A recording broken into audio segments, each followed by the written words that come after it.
계속해서 마태복음 말씀을 나누고 있습니다. 우리 지난주에 안식일에 대한 이야기를 안식일에 벌어진 사건에 대해서 한 가지를 이야기 나눴었죠. 예수님의 제자들이 안식일에 밀 이삭을 잘라 먹은 사건으로 인해서 바리새인들은 예수님께 제자들을 책망해야 된다라고 주장했어요. 그런데 예수님은 오히려 당신이 안식일의 주인이라고 말씀하시며 바리새인들의 불만이 옳은 것이 아니라고 말씀하시죠. 그리고 그들의 회당, 즉 유대인의 회당에 들어가셨습니다. 이 회당은 유대인들에게 있어서는 목숨과도 같은 곳입니다. 왜냐하면 회당에서 유대인들의 율법 교육이 이루어지고 무엇보다도 하나님을 만나는 유일한 곳이라고 믿었기 때문입니다. 그런데 그러한 회당에 예수님께서 들어가신 거예요. 세상적인 표현으로 말하자면 예수님은 소위 호랑이 굴에 들어간 거예요. 그곳은 모든 사람들이 예수님의 말 한마디, 행동 하나하나에 주목하고 있기 때문입니다. 왜요? 예수님께 대한 꼬투리를 잡아야 했기 때문에요. 그래야 예수님을 고발하고 재판에서 심판할 수 있었기 때문입니다. 그래서 성전 안에 들어오신 예수님을 향해 한 사람이 이렇게 묻습니다. 10절 말씀을 같이 읽어봅니다. 10절 읽습니다. 한쪽 손 마른 사람이 있는지라. 사람들이 예수를 고발하려 하여 물어 이르되 안식일에 병 고치는 것이 옳으니까. 아멘.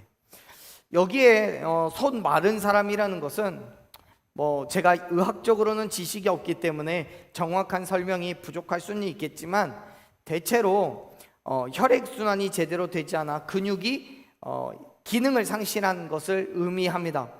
손을 마음대로 사용할 수 없는 상태가 된 사람인 거죠. 신경에 문제가 있는 그 마비와는 상황이 조금 다릅니다. 그런데 당시 회당이 회당 안에 이 병에 걸려서 고통당하고 있던 사람이 있었던 거예요. 그 사실을 알고 있던 한 사람이 예수님께 묻습니다. 안식일에 이 병을 고쳐도 되냐고요. 지금 이 유대인은 이 질문으로 예수님을 함정에 빠뜨렸다라고 생각했습니다. 왜냐하면 이 질문에 대한 답은 뭘 말하더라도 예수님이 불리하기 때문에 그래요. 다시 말해서 만일 예수님께서 이 병을 고쳐줘도 된다라고 말씀하며 고치신다면 안식일에 일을 한 것이기 때문에 율법을 어긴 것으로 고발당할 것이고, 고쳐주시지 않는다면 그렇게 긍휼과 사랑을 주장한 예수님이 병을 고쳐주지 않음으로 인해서 당신의 주장과 상반된 행동을 한 모순이 가득한 그런 사람으로 몰아가면 되니까요. 생각해 보세요. 앞서 제자들이 밀 이삭을 따먹은 것은 배가 고파서였습니다. 그리고 그 일에 대해서 예수님은 배가 고프니까 안식일이었더라도 충분히 했어야 하는 일을 한 것이다 라고 주장했습니다.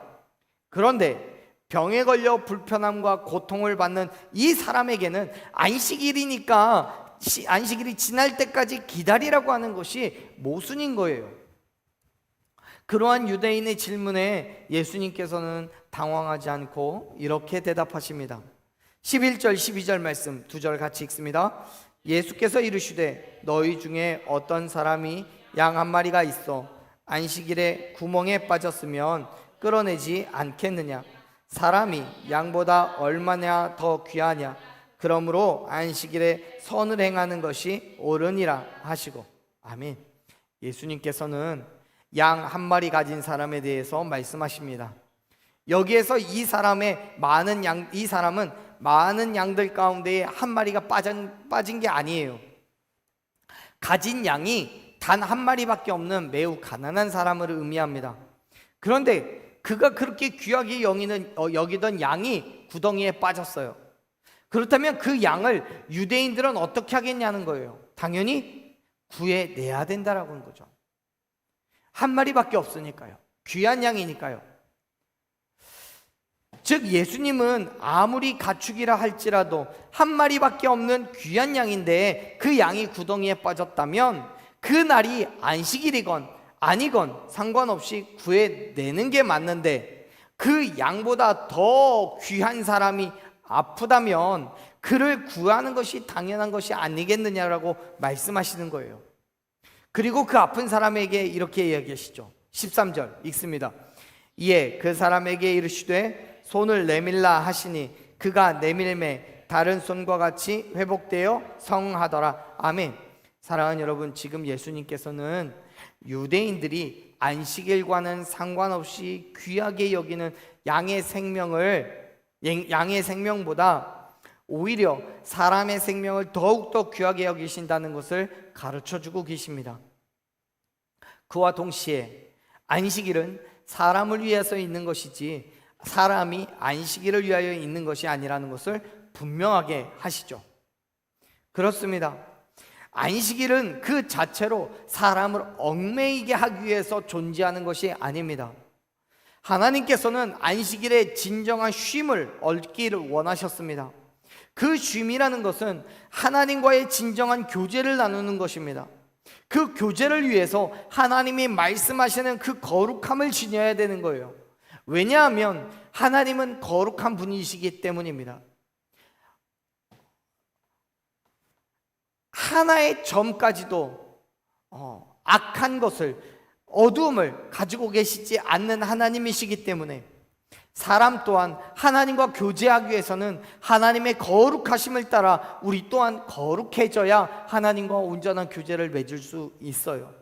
그래서 하나님께서는 내가 거룩하니 너희도 거룩하라라고 말씀하시고 그 거룩함에 참여할 것을 명령하시는 거예요. 그것은 외적으로 세상과 구별된 것뿐만 아니라 하나님의 마음, 하나님의 행함을 본받으라는 것임을 믿으시길 바랍니다. 그런데 문제는 유대인들이 하나님의 거룩함에 참여하여 하나님과 교제를 나누기를 원하면서 하나님의 마음, 즉 하나님께서 이 땅을 얼마나 사랑하시고 이 땅에 어떤 하나님의 가치가 드러나기를 원하시는지에 대해서는 관심이 없다는 거예요. 그러니 자신의 행함을 통해 그 거룩함을 증명해내려고 하고 하나님이 아닌 세상 가운데서 자기의 거룩함을 인정받으려는 거예요. 여러분, 아니에요. 사랑하는 여러분, 하나님께서는 내가 거룩하니 너희도 거룩하라고 분명히 말씀하셨습니다. 하지만 그 말씀은 인간의 행함으로 거룩함을 증명해내라는 말씀이 아닙니다. 에베소서 5장 1절에서 사도 바울은 너희는 하나님을 본받는 자가 되라고 말씀합니다. 여기에서 본받는다는 것은 하나님께서 우리에게 보여주신 그 모습을 본받으라는 거예요. 물론 인간이 하나님과 동일한 삶을 살아간다는 건 불가능합니다. 그럼에도 불구하고 이렇게 말씀하시는 것은 하나님의 마음을 생각하고 하나님께서 원하시는 그리스도인 된 삶의 자리로 나아가라는 그 말씀임을 믿으시길 바랍니다. 그렇기 때문에 예수님께서는 12절 마지막에 그렇게 말씀하시는 거예요. 안식일에 선을 행하는 것이 옳다고요. 요한삼서 1장 11절 말씀을 보면요, 사도 요한은 악한 것을 본받지 말고 선한 것을 본받으라. 선을 행하는 자는 하나님께 속하고 악을 행하는 자는 하나님을 뵙지 못한다라고 선포합니다. 즉 우리가 선을 행할 때에 하나님께 속한 사람, 온전한 그리스도인이 된다라는 것을 말씀하시는 거예요. 그렇다면 반대로요, 선을 행하지 않는다면요, 하나님께 속한 사람이 아니에요. 하나님을 본받은 사람이 아니에요. 그러한 의미에서 예수님은 이렇게 말씀하시는 거죠. 너희 유대인들이 하나님 앞에서 하나님의 백성이라고 한다면 안식일이든 아니든 상관없이 하나님 앞에서 선을 행하는 것이 당연한 거 아니겠느냐라고요. 그렇습니다. 사랑하는 여러분, 우리는 그리스도인입니다. 그리스도를 본받아 살아가는 사람들입니다. 그렇다면 사랑하는 여러분, 저와 여러분은 예수 그리스도의 삶의 자리로 나아가야 함을 믿으시길 바랍니다. 그 삶 가운데에 우리를 통해 하나님의 선하심이 드러나야 되는 거예요. 왜요? 하나님께서 우리에게 그 선함을 보이셨기 때문에요. 생각해 보십시오. 여러분, 우리는 하나님으로부터 구원을 얻을 자격이 있습니까? 조금이라도 구원을 얻을 자격이 우리에게 있습니까? 아니에요. 없어요.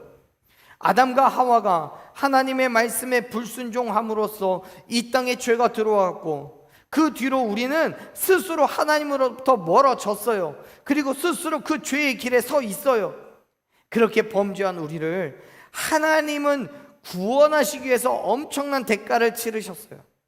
바로 독생자 예수를 이 땅에 보내셔 죄인된 우리를 대신하여 죽게 하신 거예요. 뭐라고요?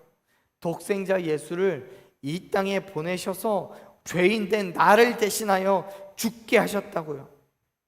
그게 우리를 향한 하나님의 은혜인 거예요.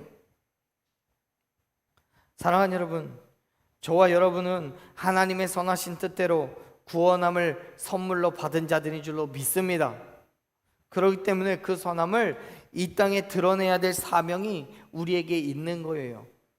그런데 유대인들은 안식일을 거룩하게 지켜야 된다라는 이유로 짐승은 위험 가운데서도 구하면서 사람에게는 선을 베풀지 않는다는 것이 모순일 수밖에 없는 거죠. 사랑하는 여러분, 오늘날 저와 여러분에게도 안식일은 정말 중요합니다. 아니, 더 정확하게 이야기하자면 주일이 정말 중요합니다. 몇 번 말씀드린 적이 있지만 오래전에는 주일을 온전히 지켜야 한다고 해서 주일 성수하는 것은 당연한 것이고, 주일날은 슈퍼도 못 갔고 놀러 가는 것도 안 됐습니다. 정말 거룩하게 주일에는 교회 아니면 집이었습니다. 몇 번 말씀드렸던 것처럼 그렇게 온전히 하나님을 섬기고 주일을 성수하는 것을 정말 목숨과도 여겼습니다. 그것이 온전한 주일 성수라고 생각했습니다. 지금과도 같이 온라인으로 예배하고 주일엔 놀러가고 외식하는 것은 상상도 못했습니다. 그런데 여러분, 정말 그렇다면 그렇게 신앙생활을 했던 당시 그리스도인만 천국에 가고 지금 믿음 생활을 하는 사람들은 천국에 못 가겠습니까? 조심스러운 이야기이고 또 더 자세한 설명이 필요도 하겠지만, 안식일을 지켜야 된다라는 그 측면에서 보자면 그렇지 않아요. 아니, 오히려 우리가 그렇게 온전히 주일에 예배하며 지낸다 할지라도 구원받지 못한 사람이 있을 수 있습니다. 왜요? 우리 하나님께서는 우리에게 이렇게 말씀하셨어요. 사무엘상 15장 22절 말씀을 보면요, 순종이 제사보다 낫고 듣는 것이 순양의 기름보다 낫다고요. 다시 말해서 아무리 훌륭한 예배를 한다고 할지라도 하나님의 선하심을 따라 살아가지 못한다면 구원받지 못한다는 거예요. 지금 예수님께서 회당에 모여있는 사람들에게 안식일에 선을 행하는 것이 옳다고 말씀하시는 것이 그런 이유입니다. 사실 정확하게 말하자면 예수님의 말씀은 선을 행하는 것에 안식일이냐 그렇지 않느냐를 왜 구분하냐는 거예요. 안식일과는 상관없이 하나님의 선하심을 드러내야 하는 상황이 생긴다면 주저하지 말라라고 지금 말씀하고 계시는 거예요. 그렇습니다. 사랑하는 여러분, 여러분이 살아가는 삶 속에서 하나님의 선함은 드러나고 있습니까? 아니면 여전히 주변의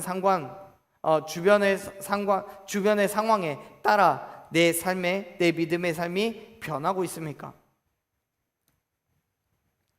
어떤 청년이 주일에 교회 오다가 오토바이와 차가 충돌하는 사고를 목격했답니다. 다른 차들이 다 사고 현장을 피해서 돌아가고 있는데, 이 청년은 교회를 가던 그 길에서 멈춰서서 차를 세우고 사고를 수습하고 환자를 병원까지 보내고 나서 시계를 보니까 예배 시간이 다 지났더랍니다. 별수 없이 다시 집으로 돌아갔는데, 그날 오후에 담당 전도사님한테 전화가 와서 왜 교회 안 왔느냐라고 책망을 했대요. 사정을 이야기했는데 그래도 주일 성수를 하지 않았다고 한참 동안이나 꾸지람을 들었다는 말을 들었습니다. 사랑하는 여러분, 우리의 믿음은 이 땅에 그리스도인의 삶을 살아내는 거예요. 하나님의 바람이 무엇인지, 하나님의 선함이 무엇인지를 드러내는 것입니다. 동의하십니까? 그렇다면 우리는 주일이건 평일이건 상관없이 하나님의 선하신 뜻대로 우리의 삶을 살아가야 한다는 것을 믿으시길 바랍니다. 혹 그 일 때문에 예배에 참석 못할 수 있습니다. 그렇다고 해서 결코 책망받을 일은 아닌 거예요. 여러분, 혹시 오해하셔서 주일에 교회에 출석하지 않는 이유로 좋은 핑계거리 하나 찾았다라고 생각하지 마십시오. 선악간에 심판하시는 하나님께서 우리의 삶의 면면을 살피시고 계심을 믿으시길 바랍니다. 간절히 바라건대 사랑하는 여러분, 우리의 삶 가운데 하나님의 선함을 드러내십시오. 온전한 믿음으로 선을 행하십시오. 진짜 그리스도인의 삶을 보이십시오. 그렇게 이 땅에 하나님의 살아계심을 선포하는 저와 여러분이 되기를 간절히 축원합니다. 예수님께서는 그 손 마른 사람에게 손을 내밀라고 말씀하셨고 그 손을 치료해 주셨어요. 그것을 본 바리새인들이요 이렇게 반응을 합니다. 14절 말씀 읽습니다. 바리새인들이 나가서 어떻게 하여 예수를 죽일까 의논하거늘 자신들의 가치관이나 생각 또는 주장과는 상반된 모습으로 능력을 행하며 사람들에게 인기를 얻어가고 있는 예수님을 보면서 바리새인들은 분노를 느꼈습니다. 우리 성경에는 우리가 지금 읽은 마태복음에는 나타나지 않지만 같은 사건을 기록하고 있는 누가복음 6장 10절을 보면 바리새인들은 예수님을 향한 노기가 가득했다라고 표현합니다. 얼마나 그 분노가 컸으면 예수님을 어떻게 죽여야 될지 서로 의논을 했다고 얘기해요. 그 사실을 아신 예수님은 그 자리를 떠나셨어요. 15절 말씀을 같이 읽습니다. 예수께서 아시고 거기를 떠나가시니 많은 사람이 따르는지라 예수께서 그들의 병을 다 고치시고 아멘. 예수님께서는 자기를 해하려는 사람들을 피하여서 다른 곳으로 가셨습니다. 지금 예수님은 죽음이 두려우신 것이 아닙니다. 예수님이 비겁해서도 아닙니다. 아직 감당하셔야 할 하나님의 사명이 남아있기 때문입니다. 그 사명을 감당하시기 위해서 자리를 피하신 거예요. 그랬더니 많은 사람들이 예수님을 따라갑니다. 물론 그들 모두가 예수님을 하나님의 아들로 믿고 순종하며 그의 제자된 삶을 결단했기 때문이 아닙니다. 15절의 마지막을 보면 예수님께서 그들의 병을 다 고치셨다고 기록하고 있어요. 즉 그들은 자신들의 병을 치료받기 위해서 예수님을 쫓았고 또 예수님은 그들의 모든 병을 고쳐주신 거예요. 여러분, 지금 예수님은 바리새인들을 피하고 계시는 중입니다. 하지만 그렇다고 당신이 감당하셔야 될 그 사역을 중단하고 숨으신 것이 아니에요. 예수님께로 나온 모든 병자들을 다 고치셨어요. 그렇습니다. 사랑하는 여러분, 우리가 나아가는 자리는요 피하고 도망치는 자리가 아닙니다. 순종의 자리, 믿음의 자리여야 함을 믿으시길 바랍니다. 예수 그리스도의 본을 보이는 그 자리여야 함을 여러분 믿으시길 바랍니다.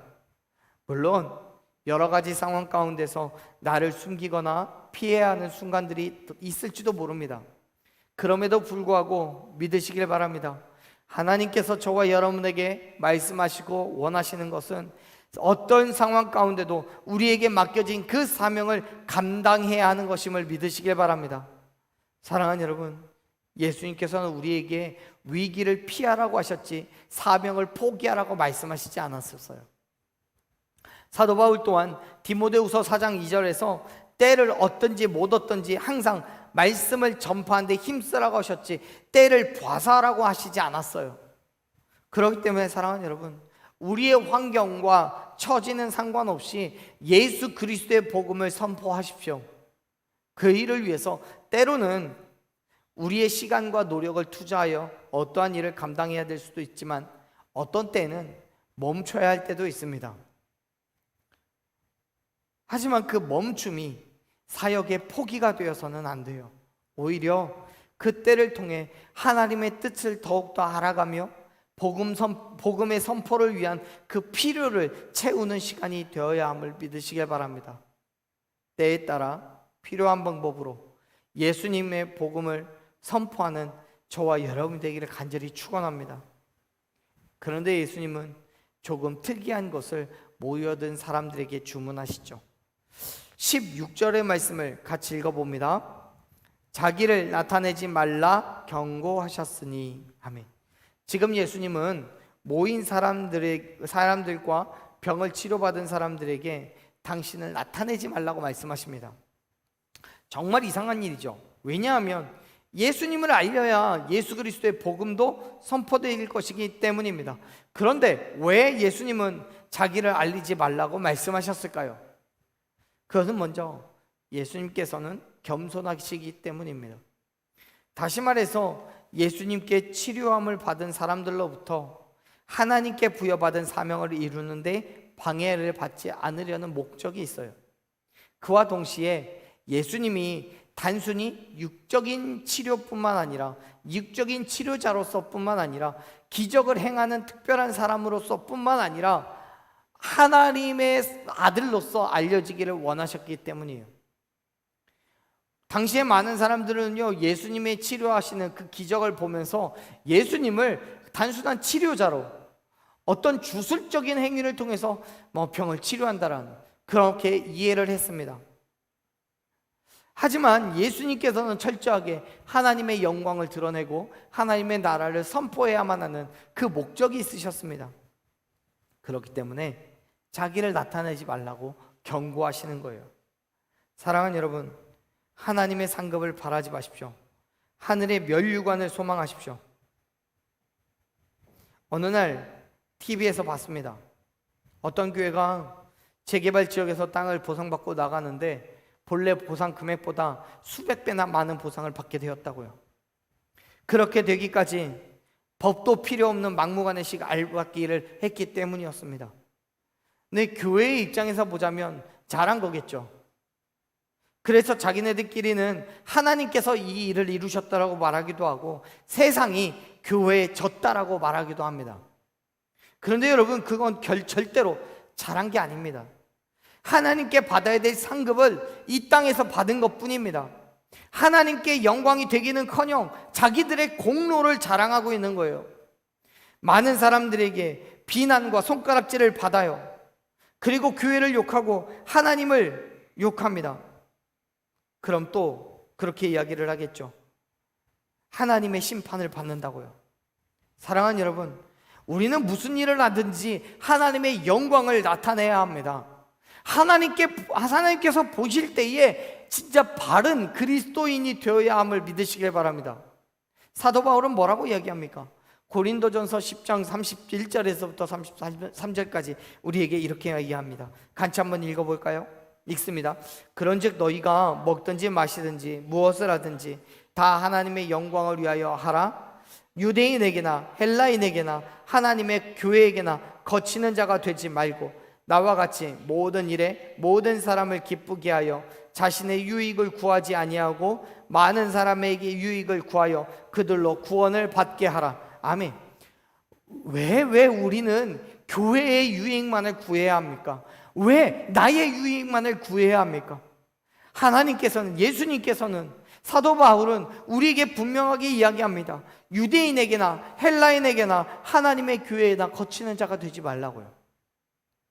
여러분, 우리가 행하는 모든 것들은 하나님의 영광이 되어야 함을 믿으시길 바랍니다. 지금 예수님께서도 하나님께 온전한 영광을 돌리시기 위하여서 오히려 자기를 나타내지 말라고 경고하시는 거예요. 그 말은 반대로 이야기하면 나를 보내신 하나님께 모든 영광을 돌려라 라고 말하는 것과 같아요. 보세요, 예수님께서는 선지자 이사야의 말씀을 인용하여서 이렇게 설명합니다. 18절부터 21절까지 말씀을 같이 읽습니다. 보라, 내가 택한 종 곧 내 마음에 기뻐하시는 바 내가 사랑하는 자로다. 내가 내 영을 그에게 줄 터이니 그는 다투지도 아니하며 들레지도 아니하리니 아무도 길에서 그 소리를 듣지 못하리라. 상한 갈대를 꺾지 아니하며 꺼져가는 심지를 끄지 아니하기를 심판하여 이길 때까지 하리니 또한 이방인들이 그의 이름을 바라리라 함을 이루려 하심이니라. 아멘. 이 말씀은요, 이사야서 42장 1절부터 4절까지의 말씀을 인용한 거예요. 하나님께서 택한 사람, 즉 이 세상 가운데 보내실 메시아는 하나님의 사랑을 받는 사람입니다. 그런데 그 사람은 다투지도 않고 들레지도 않아요. 들레다라고 번역되어 있는 헬라어는요, 크게 소리 지르다라는 의미입니다. 들레다는 우리말인데요, 이 말의 의미도 야단스럽게 떠들다라는 의미를 가지고 있습니다.